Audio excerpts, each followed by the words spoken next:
Striking back at the Islamic State. This is SkyWatch TV for Wednesday, November 18th, 2015. I'm Derek Gilbert.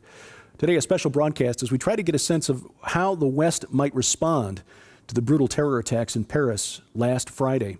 We turn to a man who has been strategizing against this type of terror for years. Retired U.S. Army, current Pentagon strategist, frequent news contributor to cable news networks, Fox News, CNN, and the author of the new book, Never Submit: Will the Extermination of Christians Get Worse Before It Gets Better? We welcome Lieutenant Colonel Bob Maginnis to the program. The attacks Friday night were a real jolt. And we've seen the French now making some calls for some changes in policy in Europe, even to the point of reinstating internal border controls. And, of course, they've taken some military action as well, launching airstrikes against the Islamic State's capital, Raqqa, in Syria. First of all, just to get your sense of the situation, was the fact that the Islamic State, presumably the guilty party here, was able to carry out these attacks in Paris, did it surprise you at all? No, it didn't, Derek. I've been tracking this for years, and especially as ISIS, certainly for the last year and a half. And I've just published today my 235th report on ISIS. So I've been following it very closely. And of course, I've lived in Western Europe. In fact, my father still lives there. I've known about the increase of Islamists throughout the region and the violence associated with their failure to assimilate and the threat that they pose for the general culture.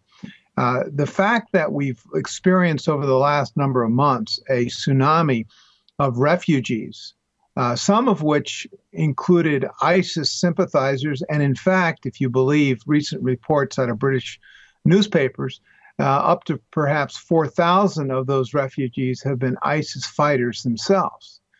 We know that one of the suicide bombers at the stadium there in Paris on Friday night was carrying a Syrian passport that apparently he acquired on the 5th of October on a Greek island as he had fled to that island. And then subsequently, days later, he crossed Croatia and eventually into Paris.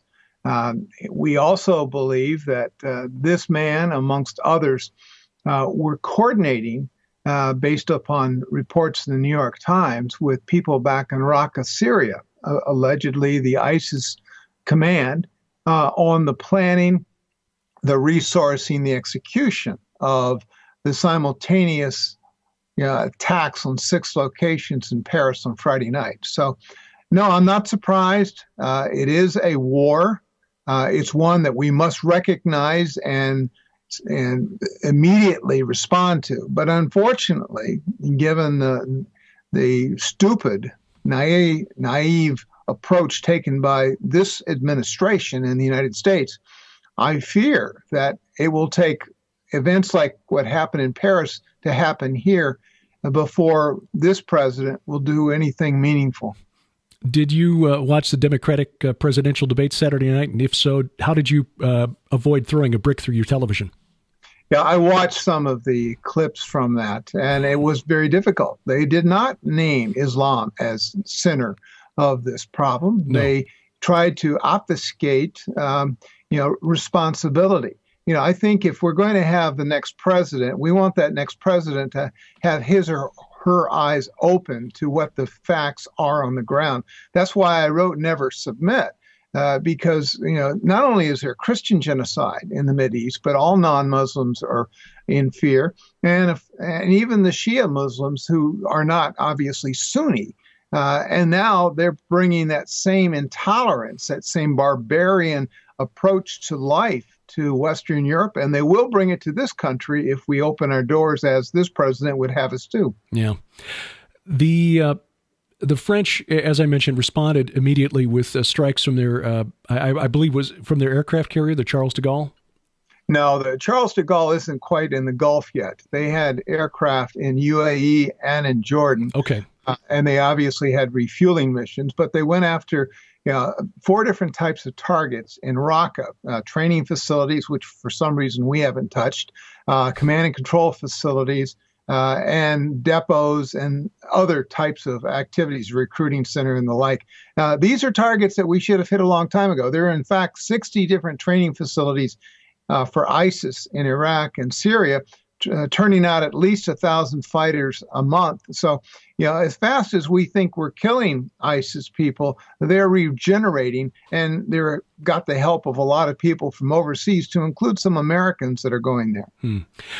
One of the things that surprised me was that one of the young men who's now being searched for by as we record this on Monday afternoon, by the French authorities, was recently interviewed by the Islamic State for its official publication, Dabiq, calling him al-Belgiki, or the Belgian.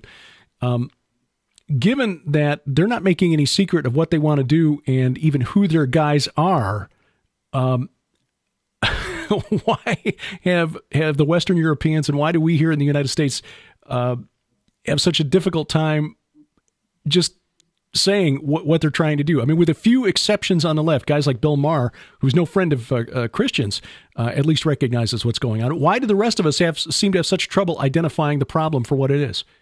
Well, the political correctness has inundated our culture and made us so scared of saying Islam is the center of this tragic situation. It's claiming the lives of a lot of innocent people. Our president and on down have refused to invoke Islam as a major problem here. They're saying it's a terrorism, or it's Islamist at the worst. I was on CNN yesterday talking to Chris Cuomo, who was in Paris, and the issue of, what's behind this? What are Islamists came up. And we explained that, yes, they're people that believe in the 7th century prophet's radical teachings.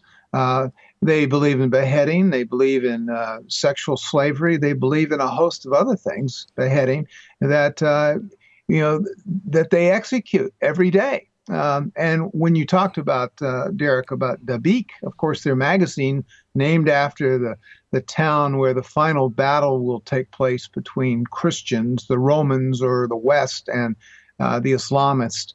That particular magazine is full of eschatological, statements about, what's the future going to hold, how they have to destroy Israel and the West, and how they're going to do that. These people actually believe in what they're saying and what they're doing. And yet the West refuses to embrace the fact that Islamic ideology is something that is as intolerable as truly it is. Getting back to the military response here, obviously the French, as you say, attacking targets that we should have been attacking during the year plus that we've been launching airstrikes against the Islamic State in Syria and Iraq. What should the next step be?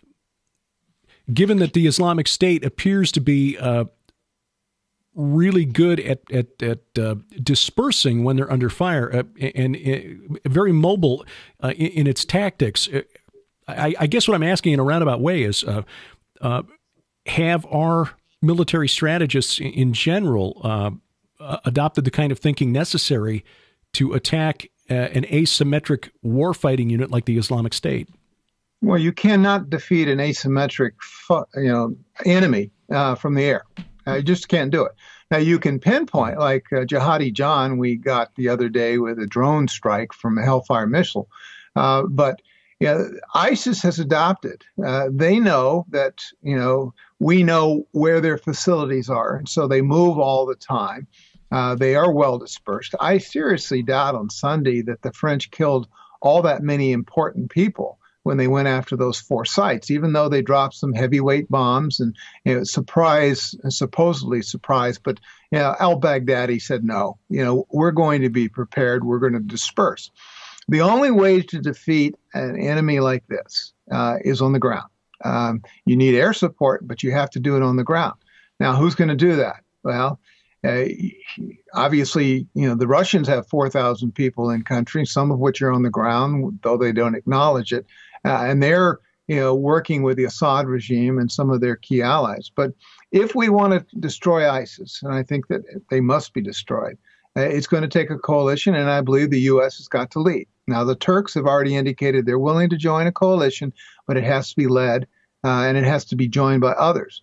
The Arabs aren't going to help much. Saudi Arabia is virtually worthless when it comes to fighting, other than among themselves in Riyadh. In fact, it's interesting. The Iranians threatened today that they would attack ISIS if they even come close to the Iranian border. And yet, I think ISIS right now is not going to play with the Iranians because they know that they're serious. So if we want to destroy, as President Hollande of France has said, we have to build a unified coalition, and it has to include a lot of partners, much like the 17 nations that met today in Vienna. Foreign ministers got together, and they were trying to chart a roadmap for a resolution of the civil war in Syria. Well, I don't have a lot of confidence in them, much less in the Russians who are with them. But if we want a solution to this, and we need one soon, before it metastasizes even far more than it already is, then we've got to go in there and we have to remove this scourge. What's the risk of creating an incentive for more young Islamic men around the world to flock to Syria if we put boots on the ground?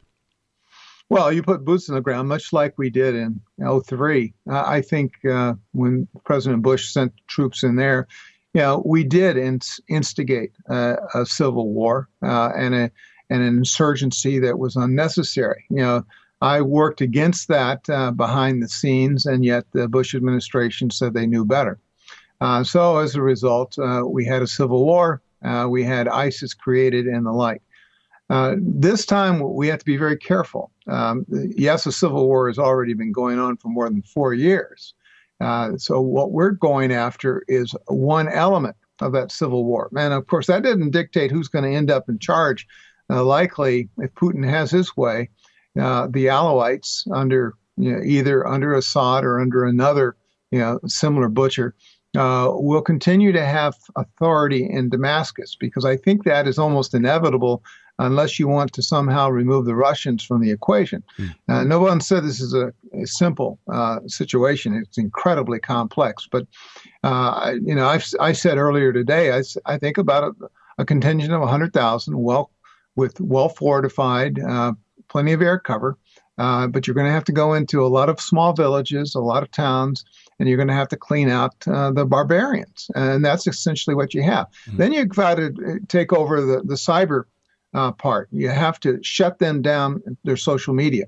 And then, of course, you have to be aggressive across the world, where they've already seeded many of these wannabes through radicalization. And there are a bunch in the United States, and we know that. And in fact, today they threatened to attack Washington, D.C. in a publicized video. So there are a lot of issues here. I address a lot of those and never submit. And at this point, I think that our president, though I don't expect him to do any of this, I think he's going to kick the can and expect the next president to do it. And we just need to hope and pray that we have someone that is willing to listen to those of us that understand the threat and are serious about following through. It's one that hits close to home for a lot of folks. It hits close to home in our family. We've got a young man who is, I won't identify which side of the family or wherever, but he just recently graduated and is now an active duty U.S. Marine, and maybe one that will be called on in this effort. The G20, as we talk, meeting in Turkey right now, and given that most of the pictures that we've seen, the handshakes of various heads of state, are just photo opportunities. And the real heavy lifting is being done behind the scenes by persons such as yourself, having to figure out strategy. How do we actually accomplish what we want to accomplish? And recognizing that the presence of Russia and Iran on the ground in Syria, Hezbollah on the ground in Syria, complicates things. We've already got a handful of special forces troops in Syria or on their way. If we put more on the ground there, how difficult does it be to avoid a situation where somebody drops a bomb on somebody else's forces and the situation blows into something much bigger? Well, I would start by establishing a no-fly zone and a no-ISIS zone so that refugees that are fleeing the violence would find safe haven, and that could easily be in northwest Syria. The Turks have been calling for that for some time, but President Obama has rejected. As far as deconflicting, of course, we already have a red line with Moscow trying to deconflict our aircraft flights, and it has been nip and tuck. So have the Israelis with the Russians. That's something that has to be well coordinated. But once you have a no ISIS zone established, then you can begin combat operations. And I would basically use terrain features and say, okay, Russians, you've got all the terrain on this side, and this coalition will take all the terrain over here, and will deconflict along the boundary between the two any air or ground operations, which there probably won't be a lot, especially if you make it a well-defined terrain feature. And then, just methodically go after ISIS. Now, as soon as you start this, they're going to spread like rats off a sinking boat. Mm-hmm. And so you have to make sure that the Jordanians, the Turks, the Iraqis, their security forces, the Saudis, and even the Israelis and Lebanese are prepared for the infiltration of radical Islamists. Now, I think that that's doable. But certainly before you put a large ground contingent, that has to be an understood proposition. And I think that those nations will cooperate. But then, once you have them in place, kind of blocking actions throughout the region, then you go in methodically into every single nit and cranny, every hole in that part of the world, and chase them out. And if they don't surrender, then you have to kill them. It's not rocket science. There's no trick, special strategy here or tactic that will make this easier. It's basically going to come down to the guys, the basic soldiers going in there and one by one putting themselves in harm's way in order to get this done.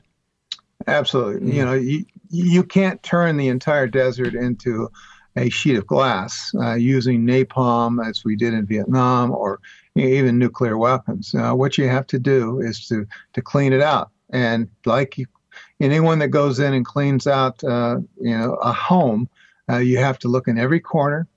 You have to scrub hard some places, but eventually it will be clean.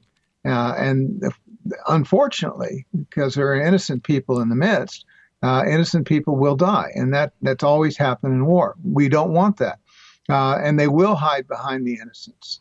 So it's going to be a very, very tough fight, and because these people have demonstrated an unwillingness to give up, as we saw the other night in Paris. They blew themselves up when they ran out of ammunition. Well, these people will do much the same. So they believe in what they believe. Their ideology is firm. Their view of the future and their cause is, in many cases, very clear to them. They expect to go to paradise for sacrificing for their God. Well, I think we should help as many of them as we can. Shifting gears a little bit, and drawing on your experience as a resident, someone who lives in or has lived in Western Europe, and you say your father still is living over there. You got a little better insight into this than I do. I just wonder how long the Europeans who still seem to be afraid of the accusations that followed them after World War II. The accusations of racism and genocide and so forth.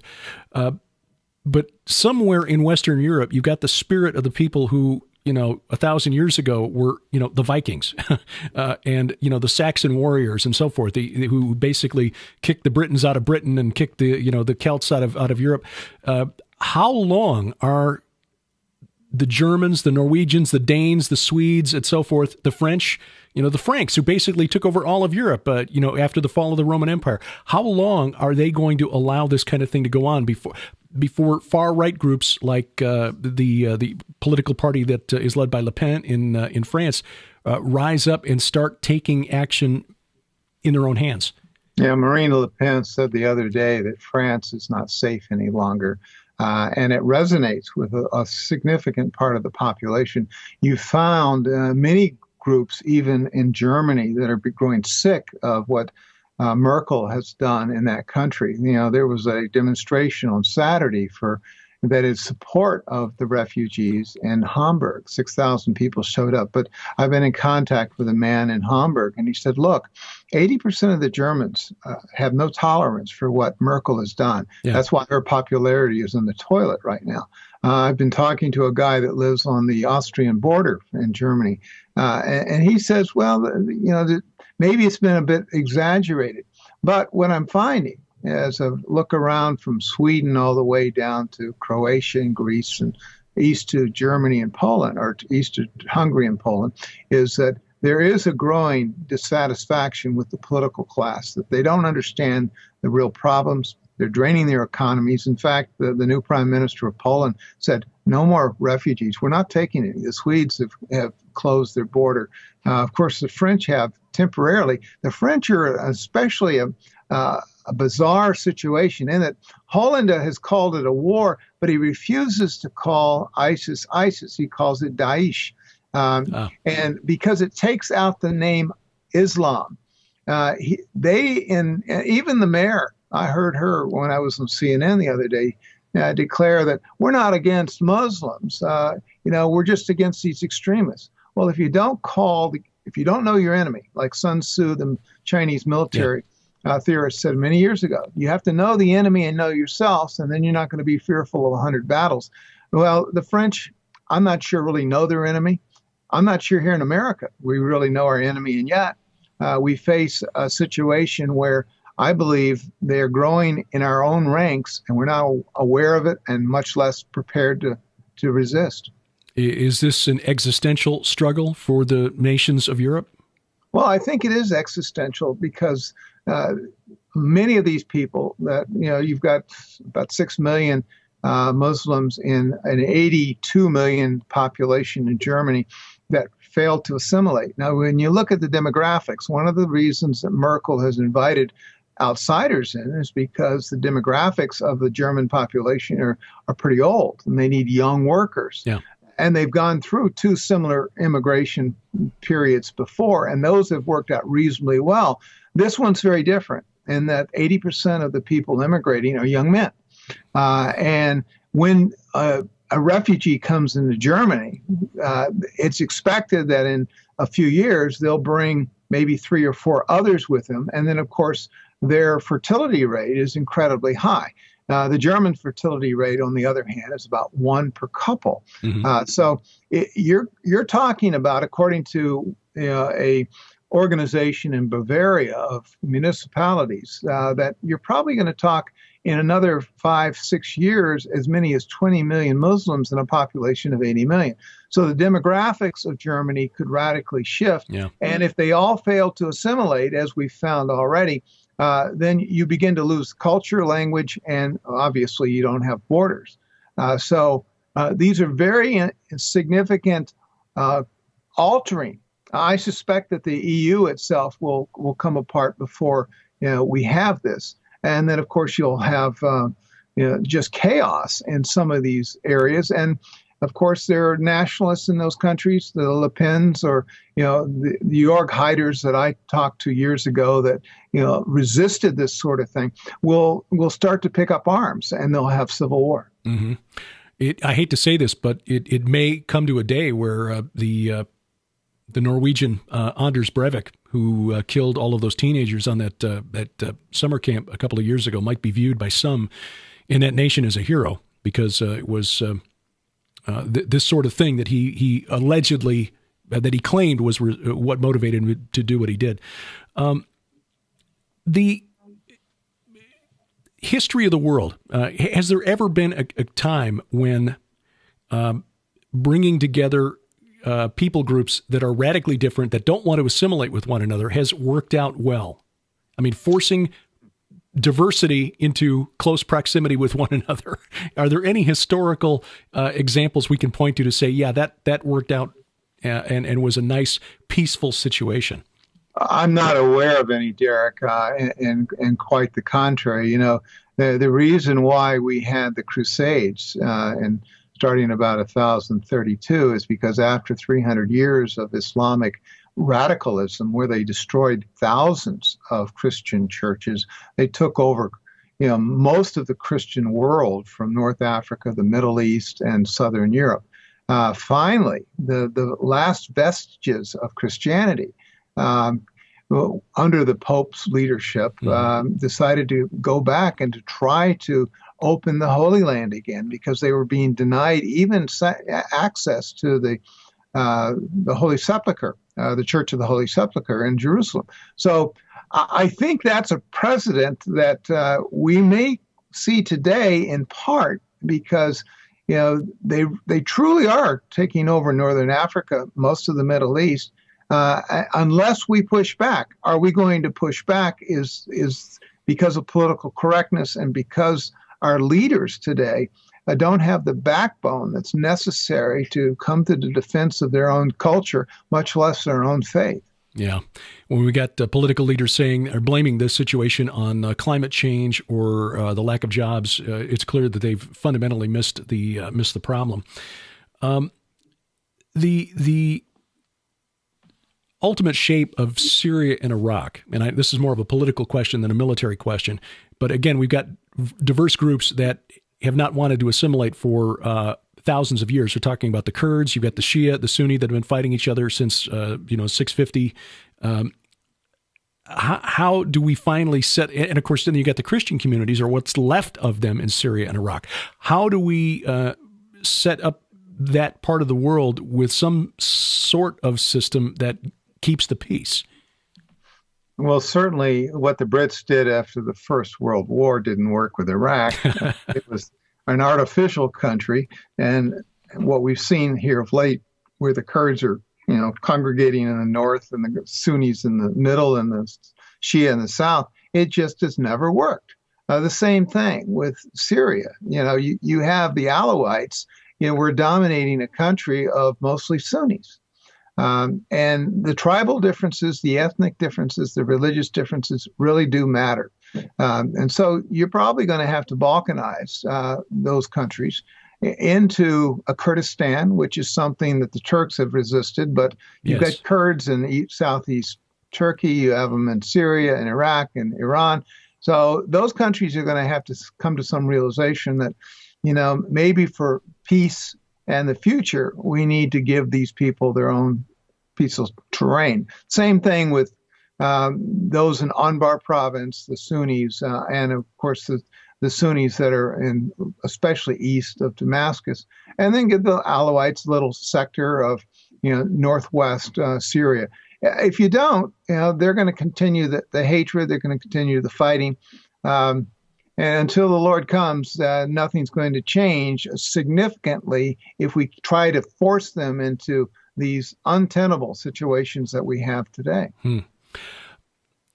Yeah, I'm no military scholar, and I don't consider myself an expert on geopolitics, but I've got pretty good reading comprehension. And so when we set up a constitutional government in Iraq and tried to set up a Western-style representative republic in a nation that's majority Shia and had been dominated for years by Sunnis, it didn't take a lot of imagination to see that there would be problems when the Shias got into power and they were, it was time for some payback. That's exactly what happened. We also, predicted that we have created the new best friend for Iran, which is the only majority Shia nation in the world. The Alawites are like Shia, but not quite. So why is it that people like me and my wife, who, like I said, we have no foreign policy experience at the professional level, we could see this coming, and yet our governments in the West went and did what they did anyway and tried to impose it, in spite of common sense? During before 2003 invasion we did in Iraq under Saddam Hussein, though a terrible dictator and very cruel to his people, at least it was a golden age for Christians. They were allowed to worship openly. They were allowed to have their churches. They were allowed to participate in the civil life. But of course, once we invaded and we created such a chaotic situation, the Civil War was generated. And then we tried to impose our democratic understanding.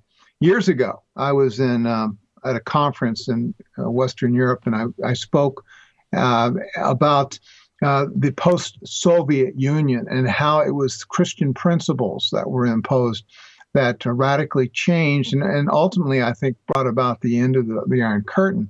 A Polish priest came up and said, "You're right," but then a man out of Ramallah, Israel, came up and he lambasted me. He said, "It's not Christian principles."